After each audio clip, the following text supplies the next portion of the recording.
It's time for Tuba Tuesday. I'm Sky, and you're not. Yes, new intro. I got sick of doing this song, so here we are, and we are continuing the Sam Raimi review series with Crimewave. I obviously I don't own it. It's on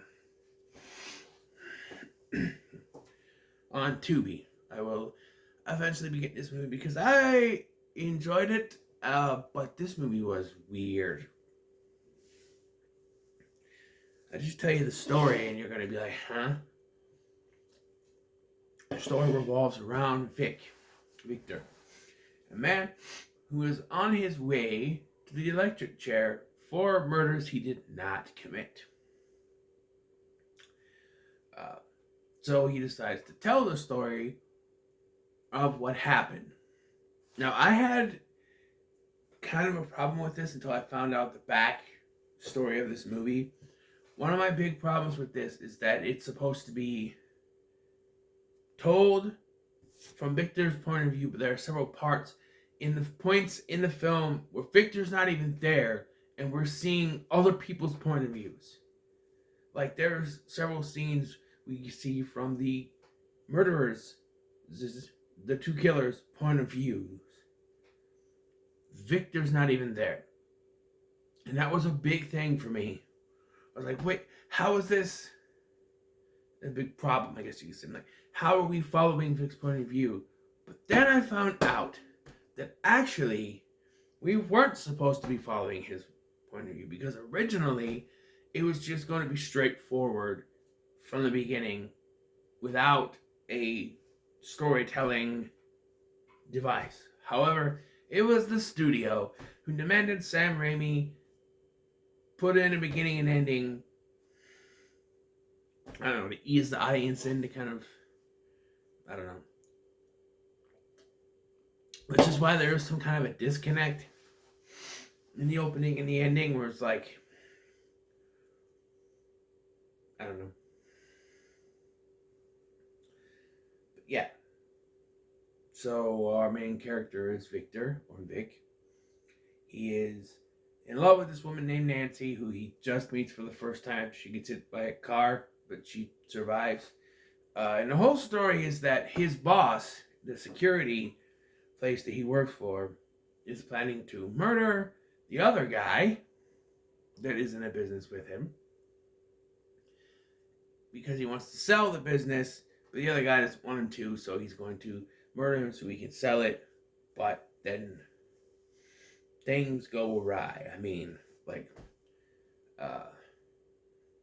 we got these two murderers, the two exterminators, played by Bluto from the Popeye movie, and Brian James, who's been in a lot of different movies, The Horror Show, or House Free, I'm going to call it that, among other things.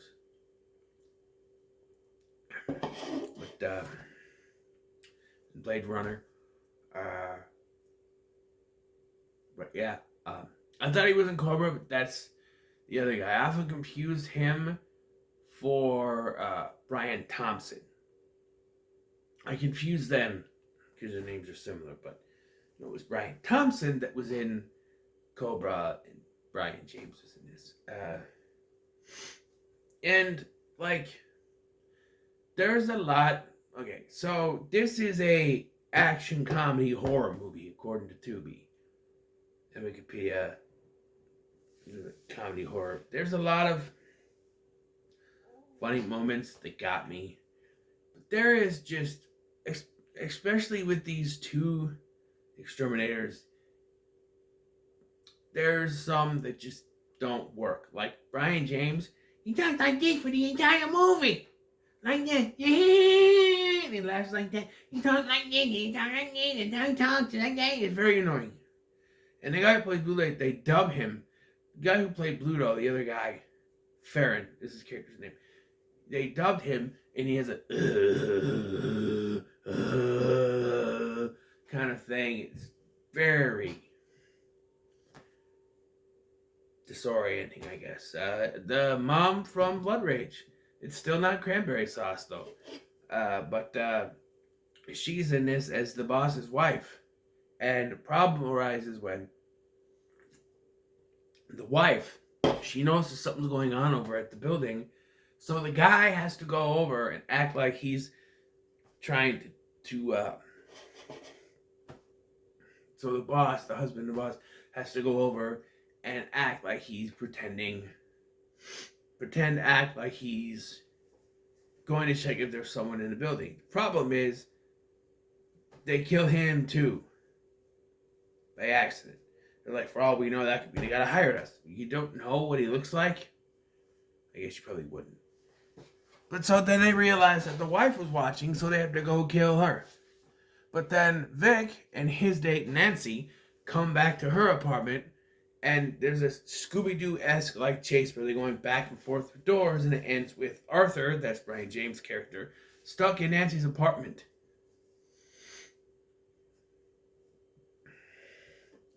He's like right next to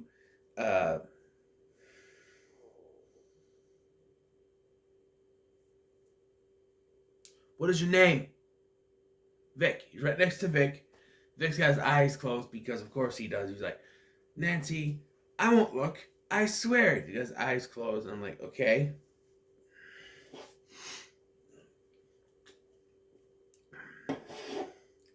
And yeah, eventually he kidnaps Nancy, and Vic has to save the day. There is this weird. Now, once I found out this was the guy who played Bluto, it really seems like it because he's going after Mrs.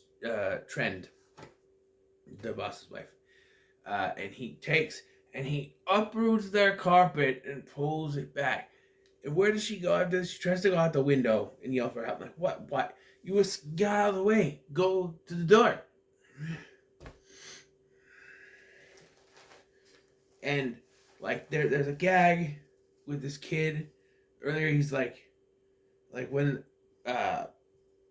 Arthur is waiting for the elevator, he's gonna take the there's this dead body, this African American guy.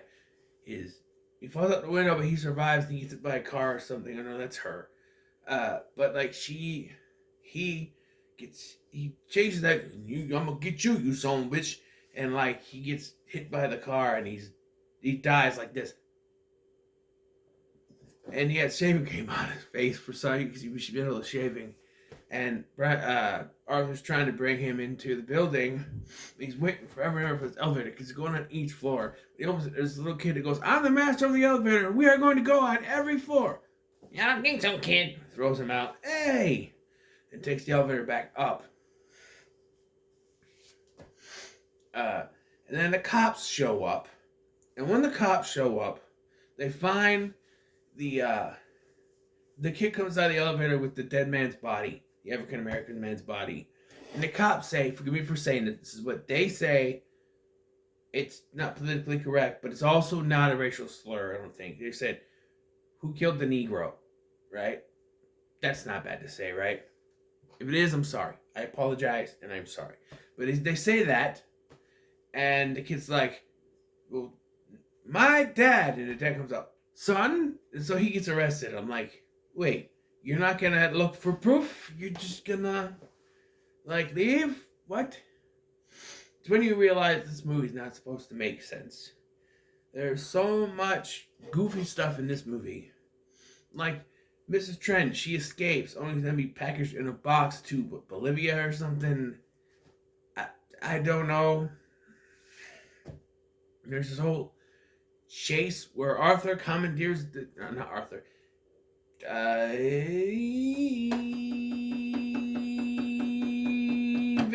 Vic commandeers this guy's vehicle to track down both Arthur and Farron. Now, Arthur is in one car with Nancy, and Farron is in the other car. I think Arthur jumped off of one car because they were chasing her, and then he's got her. Vic shows up, and then he's like, hey, there's an overpass, and you're not gonna fool me, and he gets killed by the overpass. And it's down to Farron, who gets murdered when he falls in the river, I think. And vehicle falls on him. And they save the day. Uh, sort of. But he falls in the river, and she loses track of him, I guess. And that's how they didn't know until she read the paper. She didn't know what happened to him.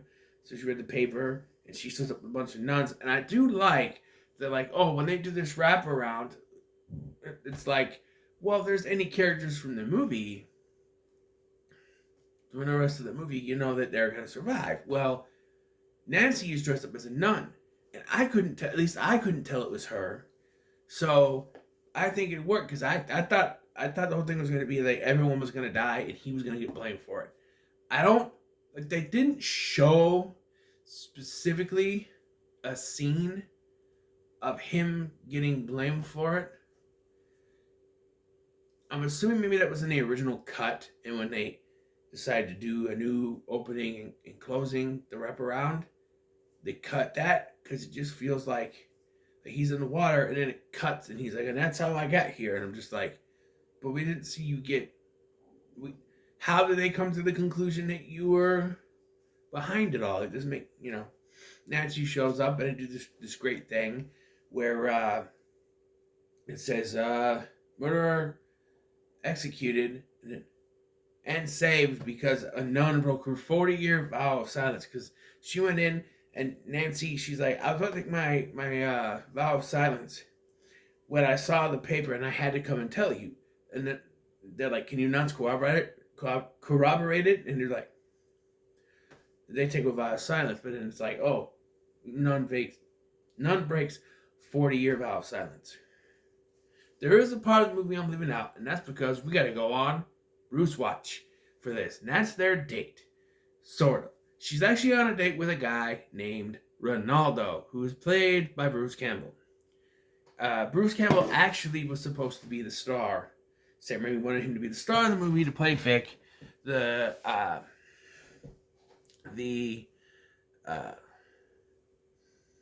company behind it, the production company, said no and cast this other guy. So Raimi decided to beef up the role of Ronaldo so that he could keep Bruce Campbell on set for the entire run. And I'll tell you what, how Bruce Campbell portrays Ronaldo, it's perfect for him. Hey, baby, hey, bop, boom, boom, boom. It's pure Bruce Campbell, and I love it. And and he dies when a metal ladder thing falls on him. That's the last we see of him. I'm assuming he's dead. He doesn't show up at the thing, but Bruce Campbell, fun role. He's a sleaze bag. Yeah, he goes out with another woman, and so then Nancy and Vic have to wash dishes to pay for their own money. But this was fine. After watching through this, I figured there's only one rating I can give this movie, and that's to say that Crimewave is so bad, it's good. From beginning to end, it's just so schlocky, so goofy. It's become a cult film after not doing so hot in 1985. So,